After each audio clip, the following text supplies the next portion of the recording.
Vă salut, dragi prieteni, și bine ne-am regăsit la un nou videoclip. Suntem în 10 martie, aceasta este data la care filmez acest videoclip. Încă trecem un episod de vreme rea cu niște temperaturi negative, chiar dacă primăvara efectiv a venit. Și ne îndreptăm cu pași repezi către sezonul de altoire, pentru că începe sezonul de altoire undeva în data de 15 martie, propriu zis, în zonele mai calde ale țării, în zonele de sud sau pe expozițiile sudice. Perioada de altoire poate începe. După cum bine știți, anul trecut am făcut o serie de materiale despre altoiri, au fost cam vagi, am dat informații de calitate acolo, dar nu am concentrat aceste explicații pe fiecare întrebare în parte care și-ar pune-o oricine atunci când se apucă să altoiască un pom sau pe cineva care pur și simplu l-ar interesa această tehnică. În ultima perioadă am observat un trend care în creștere al celor care se mută la țară, al celor care își cumpără proprietăți, și vreau să vă felicit pe această cale. Am primit foarte multe întrebări pe această temă și am decis să dau startul unor serii de materiale în care vom da toate detaliile pe înțelesul tuturor, și pentru începători sau și pentru cei mai avansați, pentru că întotdeauna și eu învăț de la dumneavoastră și am învățat multe și vă mulțumesc, și dumneavoastră poate învățați de la mine. De aceea am creat această comunitate, pentru a putea împărtăși diferite experiențe. Și așa cum v-am spus, o să dau startul unui maraton în care voi prezenta toate detaliile pe înțelesul tuturor în ceea ce privește altoirea. Vom începe cu materialul de azi, în care vom spune și vom explica de ce altoim pomii fructiferi sau de ce este necesar să altoim pomii fructiferi, pentru că, deși este o întrebare banală, sunt foarte mulți oameni care nu cunosc acest aspect și ce implică această tehnică. Și vom termina cu altoirea la fiecare specie în parte, cu toți corespondenții care pot fi altoiți, cu explicații detaliate despre fiecare situație în parte, efectiv tot ceea ce ține de altoire, inclusiv tehnicile propriu-zise de altoire, urmând ca în vară să mai facem o serie de videoclipuri în care vom discuta despre altoirea în verde, pentru că și acolo sunt alte tehnici. Dar, în general, procesul de altoire este recomandat să fie făcut în grădinile mici și mijlocii în primăvară, pentru că dă un randament foarte bun și totodată avem timpul necesar pentru a corecta coroana acolo unde facem altoire, dacă facem niște altoiri superioare în coronamentul pomilor sau în tulpină. Și începem prin a da răspunsul întrebării aceea banale pe care am primit-o de foarte multe ori: de ce anume altoim pomii fructiferi? Mare atenție, mie nu mi se pare banală, mie mi se pare foarte la locul ei și bine exemplificată. După cum bine știți, ați văzut prin diferite grădini sau prin diferite livezi pomi care unii dintre ei fac fructe mai mari, unii fac fructe mai frumoase, dar printre ei ați văzut și pomi care nu fructifică. Ei bine, prin procesul de altoire noi putem să facem mai multe lucruri. În primul rând și cel mai important este că noi forțăm un pom sălbatic, indiferent de natura acestuia, fie că el este franc, fie că el este drajon, și imediat o să vă explic despre ce este vorba, noi pur și simplu îl forțăm să fructifice. Ce sunt francii? Francii sunt pomi care provin din sâmburii sau semințele altor pomi. Ați aruncat un măr în grădină sau a ajuns o sămânță de măr în grădină sau un sâmbure de prun, de exemplu, și din el încolțește și dă un puiet de pom, în funcție de specia de la care provine sămânța sau sâmburele respectiv. Ei bine, acela se numește franc și poate fi folosit ca portaltoi, adică este pomul pe care pur și simplu noi altoim, și aceștia au fost folosiți din cele mai vechi timpuri de bunicii noștri în grădinile mici și mijlocii. Există și portaltoi care provin din stratificare, este un alt proces. Acolo vorbim despre altceva, o să detaliem într-un videoclip. Cel de-al doilea portaltoi pe care îl putem găsi noi în zonele noastre, în grădinile mici și mijlocii sau pe dealuri sau de unde doriți dumneavoastră, sunt drajonii. Drajonii, spre deosebire de franci, adică acei pomi care provin din semințe sau din sâmburi, sunt puieții de pom care provin din rădăcinile unui pom bătrân, unui pom matur. Cum sunt aceștia, din rădăcina lui pur și simplu răsare un puiet și acela se numește drajon. Este și o metodă de mulțire a portaltoiului prin drajonare. din acest punct de vedere, ambii sunt purtători de altoi. Adică am găsit un măr sălbatic, un franc sau un drajon, l-am luat de acolo și l-am adus la noi în grădină, fie că îl ținem un an sau fie că îl altoim în momentul respectiv. Acel drajon sau franc nu va fructifica sub nicio formă. Spre exemplu, la măr, cercetările spun că este nevoie cam de 1000, dintr-o 1500 de franci sau drajoni, ca unul dintre ei să fructifice, mai ales să-și păstreze gena părintelui sub nicio formă. Deci de aceea noi altoim pomii. Indiferent de natura lor, drajonii și francii nu fructifică. În special în cazul semințioaselor, la sâmburoase mai avem fructificări, dar nu își păstrează gena părintelui. Adică dacă noi avem un prun tuleu gras, de exemplu, sau un Stanley, și avem un drajon de la el sau un franc, acesta nu va fructifica precum părintele lui. Deci caracteristicile organoleptice ale fructului nu vor fi asemănătoare, pe de o parte pot fi total diferite față de cel al părintelui. Și de aceea noi facem altoirea, adică luăm din pomul care dorim noi și fructifică cum dorim noi sau dintr-un soi nobil un lăstar și mergem și altoim pe acel franc sau pe acel drajon și astfel, dintr-un pom sălbatic care nu fructifică, va dezvolta un pom care este egal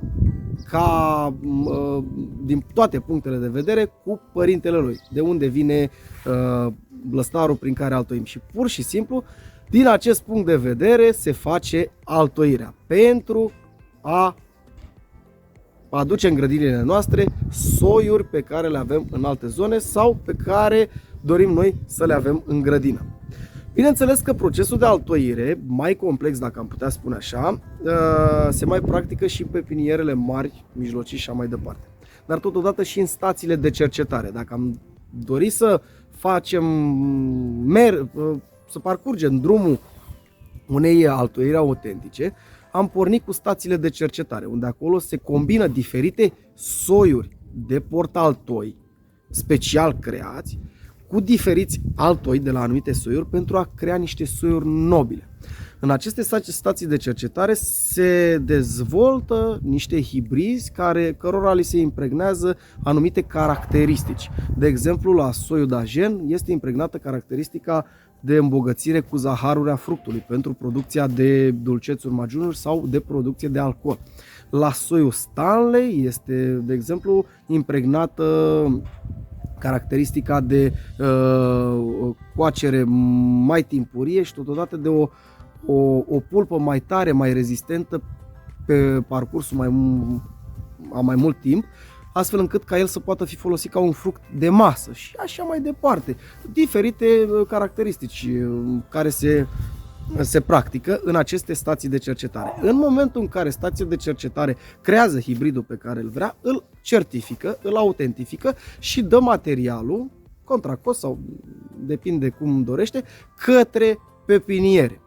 Pepinierele care înființează aceste plantații, acești altoi, în niște mini-livezi, mini-plantații, pentru a urmări cum se dezvoltă acești hibrizi, acești altoi, de-a cursul anului. Și când și pepiniera respectivă, care face parte tot din secțiunea de cercetare, va spune că soiul este hibrid, caracteristica se păstrează și rezultatul este același pe care și-l dorește toată lumea, atunci va fi băgat în producție, adică va fi dat către pepinierele mari, către firme, către livezi, către intensive, unde vor închega plantații foarte mari. Deci cam acesta este adevăratul drum al altoirii, de la stațiile de cercetare unde se creează pur și simplu, până când ajunge la consumatorul de rând.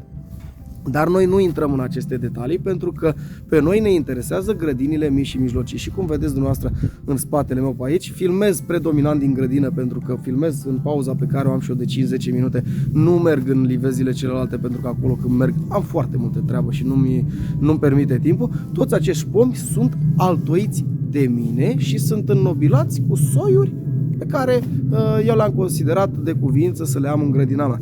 Toți portaltoii provin în general din franci și drajoni. Am și măr, am și prun. În general, prunii care vedeți mai groși pe această laterală sunt pruni soiuri autohtone.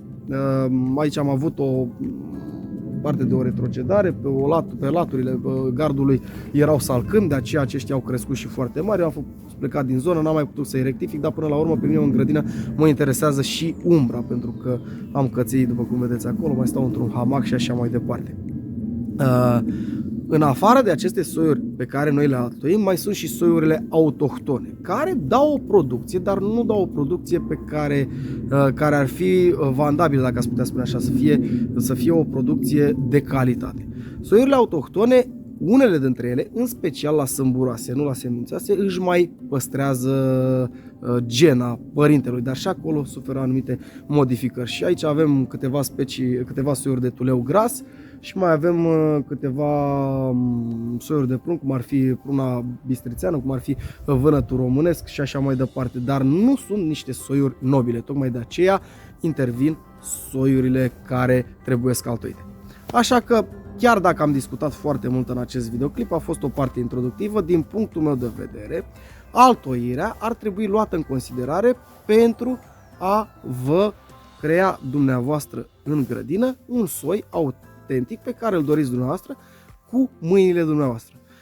Mai este încă un aspect pe care aș dori să-l prezint. În funcție de altitudine, în funcție de expoziție, în funcție de norma climatologică, în funcție de zona geografică unde sunteți, pentru că sunt foarte multe informații, este un volum enorm de informații pe care nu pot să-l detaliez pe tot în materiale, noi mai putem impregna anumite caracteristici soiurilor noastre. De exemplu, eu locuiesc pe o altitudine undeva între aproape de 650 de metri, dar am niște influențe mai reci, locuiesc într-o depresiune și astfel la mine temperatura este mai scăzută. Eu practic în general altoirea în grădina mea și în livezile mele, pentru că folosind portaltoi autentici de aici, franci sau drajoni, cât și altoi tot autentici din această zonă, eu pot să am niște fructe de calitate. În momentul în care eu aduc un soi de la câmpie sau din alte părți și îl pun la mine în grădină, nu îi va merge foarte bine, pentru că el nu este aclimatizat, pentru că aici este o mare problemă și de aceea vă îndemn ca în grădinile mici și mijlocii, în grădinile dumneavoastră, să folosiți soiuri de altoi autentici și portaltoi autentici, pentru că îți veți vedea, va fi vizibilă diferența, și mai rezistenți la boli, și mai rezistenți la ger, și mai rezistenți la intemperii și vor dezvolta niște creșteri foarte bune. O să vă arăt, nu știu dacă o să vă arăt acum, cât de bine le merg la pomii aceștia care sunt altoiți de mine pe portaltoi autentici și cu altoi din zona mea, față de niște pomi pe care i-am cumpărat și care nu s-au dezvoltat așa cum trebuie, deși le-am aplicat aceleași lucruri ca acestora și sunt în partea cealaltă în față și pur și simplu nu dau randament. Și de aceea vă sfătuiesc să altoiți. În concluzie, altoirea se face pentru a aduce în grădină ce soiuri doriți dumneavoastră și din cauză că tot ceea ce provine de la pomii maturi, toți acei puieți pe care îi găsiți dumneavoastră de pomi, nu își păstrează genele părinților și nu vor fructifica sau nu vor da niște fructe de calitate. Așa că, începând cu următorul material, vom începe o serie de videoclipuri în care vă voi da toate detaliile pe fiecare subiect în parte. Iar până atunci vă doresc toate cele bune. V-am pupat!